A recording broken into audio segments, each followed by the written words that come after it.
আসসালামু আলাইকুম। আমন্ত্রণ জানাচ্ছি জাগো ফুটবলে। আপনাদের সাথে আছি আমি মমতাজ শাহিন রূপা। শুরুতেই জানিয়ে দেব আপডেটগুলো। একের পর এক তারকা হারিয়ে বিপাকে আর্জেন্টিনা, একাদশ সাজাতেই হিমশিম খাচ্ছেন স্কালোনি। ষড়যন্ত্র করছে ভারত, হামজাদের অনুশীলনের মাঠ নিয়ে খুশি নন বাংলাদেশ কোচ। ফুটবল প্রেমীদের খেলোয়াড়দের পাশে থাকতে অনুরোধ ফাহমিদুলের। মৌসুম শেষ, দিবালার লাগবে অস্ত্রোপচার। শুনছিলেন শিরোনাম, এবারে বিস্তারিত। একের পর এক তারকা হারিয়ে বিপাকে আর্জেন্টিনা, একাদশ সাজাতেই হিমশিম খাচ্ছেন স্কালোনি। বাছাই পর্বে আগামী এক সপ্তাহের মধ্যে দুটি কঠিন পরীক্ষার মুখোমুখি হতে যাচ্ছে আর্জেন্টিনা। আগামীকাল ভোরে উরুগুয়ের বিপক্ষে মাঠে নামবে বিশ্ব চ্যাম্পিয়নরা, আর ২৬ মার্চ তাদের প্রতিপক্ষ চিরপ্রতিদ্বন্দ্বী ব্রাজিল।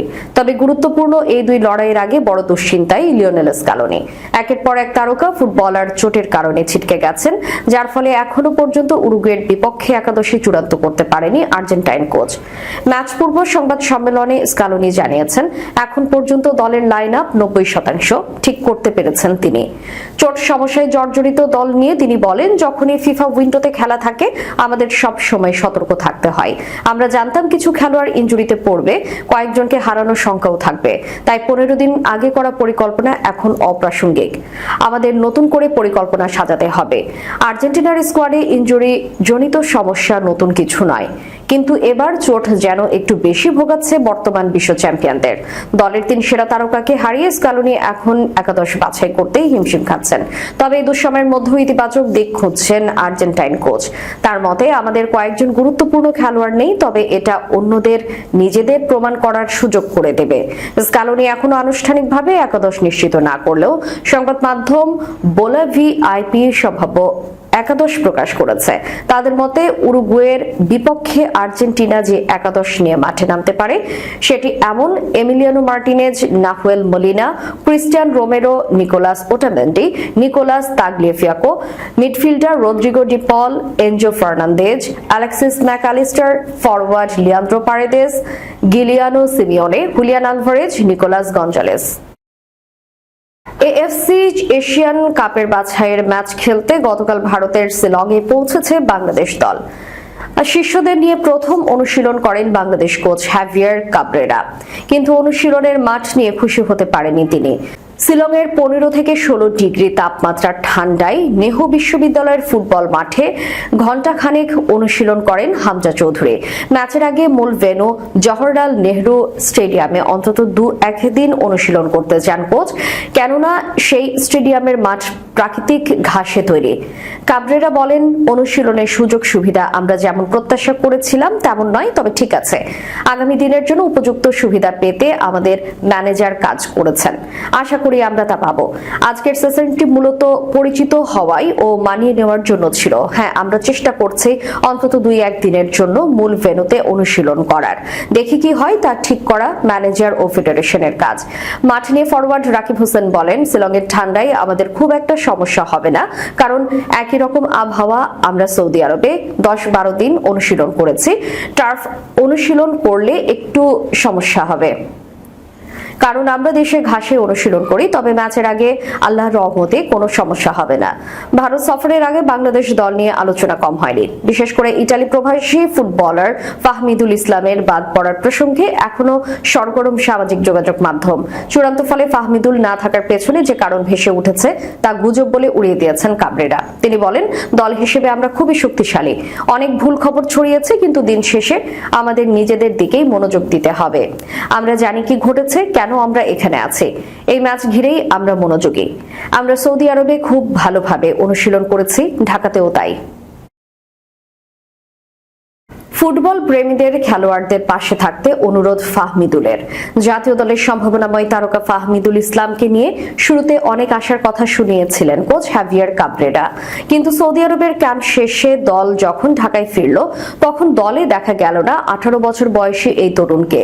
ফিরে গেছেন ইটালিতে।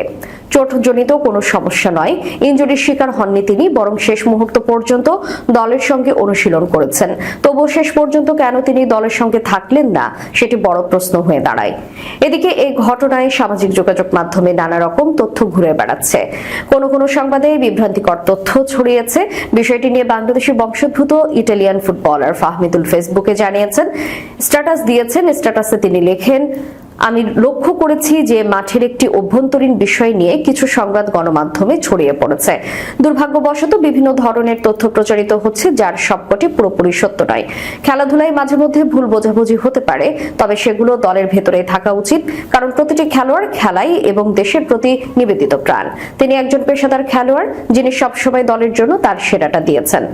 কোনো খেলোয়াড়েরই অপমান বা হুমকির শিকার হওয়া উচিত নয়, বিশেষ করে সেই ভক্তদের কাছ থেকে যারা তাদের সবচেয়ে বড় অনুপ্রেরণা হওয়ার কথা। ফুটবল প্রেমী হিসেবে আমাদের উচিত খেলোয়াড়দের পাশে থাকা, তাদের প্রচেষ্টাকে সম্মান জানানো এবং প্রতিটি চ্যালেঞ্জে তাদের সমর্থন করা। আসুন আমাদের ক্রীড়াবিদদের সাহস যোগাই, তাদের মনোবল ভাঙার পরিবর্তে। গত 10 মার্চ সৌদি আরবের ক্যাম্পে যোগ দিয়েছিলেন ফাহমিদ। সেখানে অনুশীলনে তাকে ফুরফুরে মেজাজে দেখা গেলেও মূল দলে জায়গা পাওয়া নিয়ে অনিশ্চয়তা থেকেই গিয়েছিল।